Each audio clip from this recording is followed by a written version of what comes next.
Hi guys, it's Hannah Saber from a7rii Images. I've been shooting with Sony for over 8 years now. Sony has been my first choice of brand camera to shoot with since I've started my photography journey. People often ask me, why did I pick Sony instead of the other brands of cameras? Why did I end up selling my A-mount system and investing a lot of money into the E-mount system? Is Sony a great camera to invest in? Is it worth it? So instead of always answering these questions, I thought that it'll be easier to make a video and explain to you why. When starting off photography, the first question every beginner asks is, what's the best camera to invest in?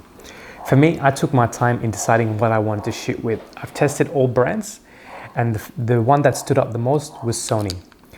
What I did love about the Sony the most was the EVF, electronic viewfinder.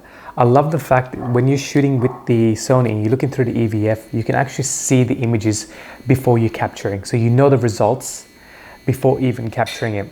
Unlike the other brands, Canon, Nikon, their viewfinder doesn't do that. So when you're actually shooting with a Canon, Nikon and you do your settings, you take a shot, you've got to check, make sure that everything's good. If it's not good, you adjust your settings, you take another shot. You got to keep doing that a few times until you get the image perfect. For me, that was a bit of a waste of time.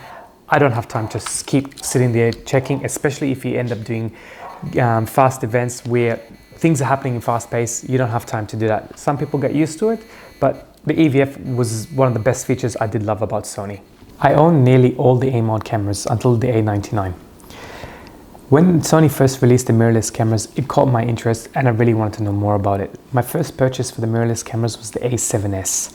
I ended up loving the a7s that much that I ended up selling all my A-mount cameras and lenses and investing completely solely on the E-mount system.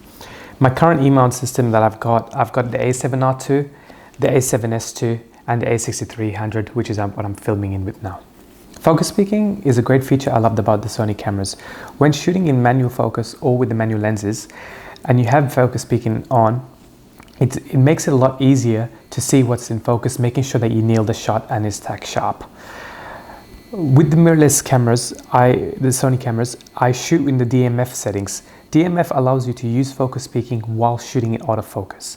So it also helps you to make sure if the eyes are in focus or a certain part of the subject that you want in focus and you're shooting at wide open f1.4, you want to make sure that subject or that focus area that you want is in focus.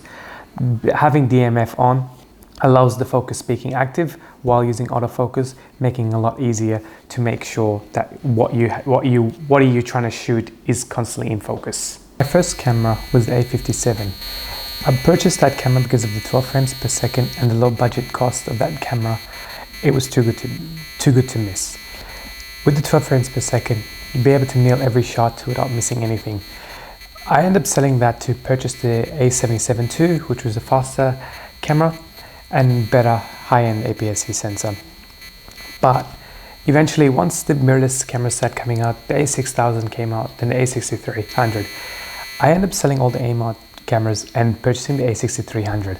The a6300 has a very fast AF and a fast tracking. The tracking is amazing. It will track your subject and capturing every single shot and making sure it's in focus. I was really blown away with the a6300. Once the a6500 has been released, it's basically the same thing as the a6300. The only difference is the a6500 has a faster buffer, so when you're doing continuous shooting, you can actually keep shooting without worrying about the buffer stopping, unlike the a6300, which will have a slower buffer. And the other difference for the a6500 is that it has image stabilization, whereas the a6300 doesn't have the image stabilization. Sony produces amazing image quality.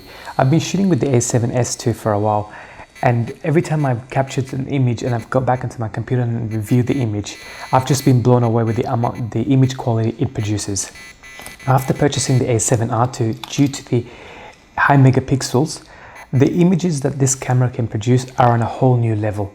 I've been blown away with the amount of detail this camera captures in an image, especially when you want to crop in, and the amount of detail it preserves is just amazing. The a7S II produces amazing image quality at really high ISO.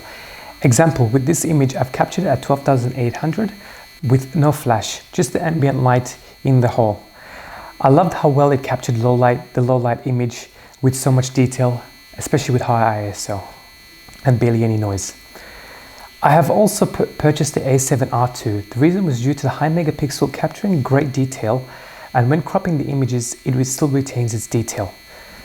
For a high megapixel camera, it produces amazing images at high ISO, and always shooting in low light, the a7rii is a great combo to have with my a7S II. Built-in image stabilization, great for video. Doesn't replace a gimbal, but it gets you out of trouble. And for images, shooting at a shutter speed of 1/6 of a second, when the stabilization is on, you are able to capture sharp images, as long as the subject stands still. For example, this image I captured.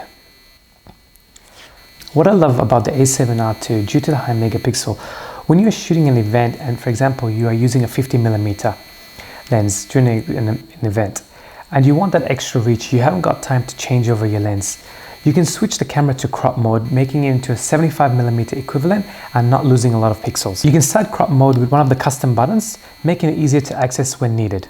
Even with landscapes, if you want to crop to get close to your subject, you can without losing any detail or a lot of megapixels.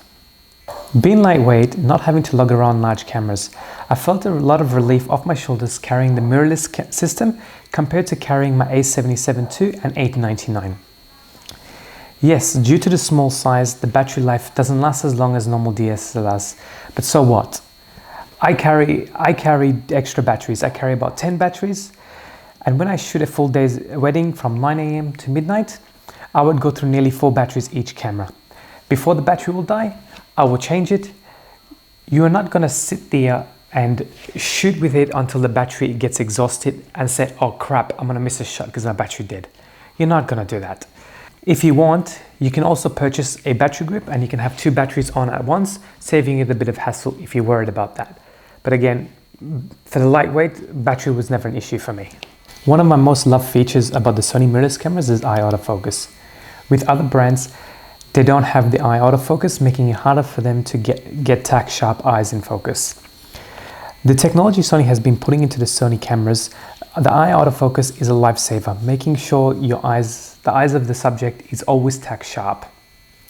It also works wonders having eye autofocus and continuous mode.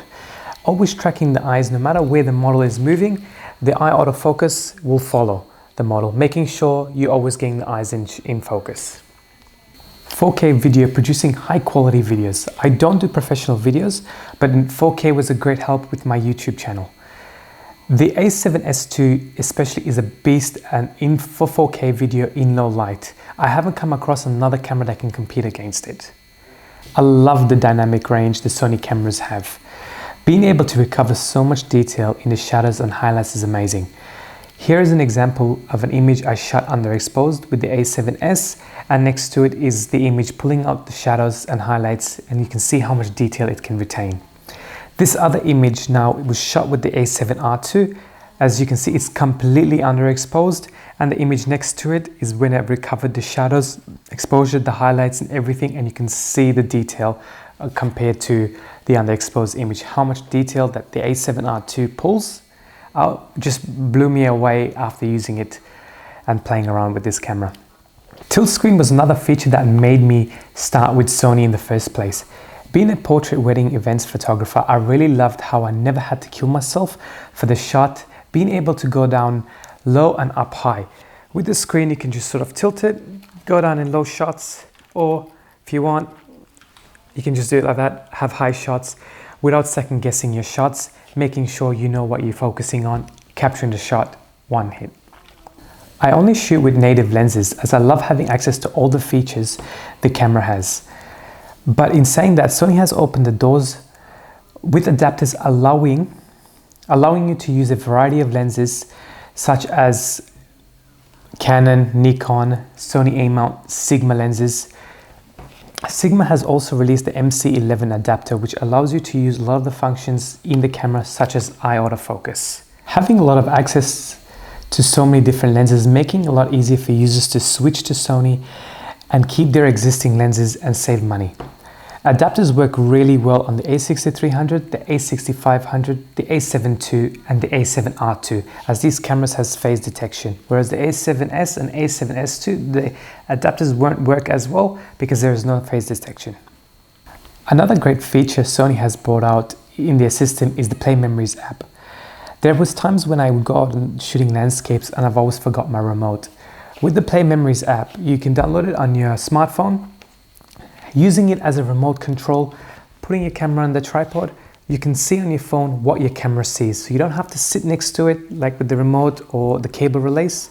You can go far back and you can control it. And you can capture what it's there. You can set on bulb mode as well as normal shooting. And it's a great replacement for remote control if you don't have any. Sony has produced high quality lenses such as the G Master. The G Master lenses produce amazing image quality, especially mounted onto the a7rii II. For those who can't afford the G Master, Sony has been releasing a lot of low budget lenses, like the new 85 f1.8, which competes really well against the baddest lens, and it's a lot cheaper. Sony will continue to produce high quality lenses as well as low budget lenses. Everyone has a preference to what they love to shoot with, but this is why I love Sony and why I choose to shoot Sony. Is Sony a great camera? Yes. Do I believe Sony is worth the investment? Yes. I hope this video helps you in giving you the insight and showing you how great these cameras are and making a decision a bit easier, especially if you're deciding to jump to Sony. With the technology Sony has been producing with their cameras and lenses, it will just keep on getting better. So guys, feel free to check out my Facebook groups below, my pages listed. Check out the links as well where you can purchase these items that I've got. By purchasing the items from these links, it will help support me to keep bringing out good content videos as well as gear reviews. Don't forget to like, share and subscribe if you find this video helpful.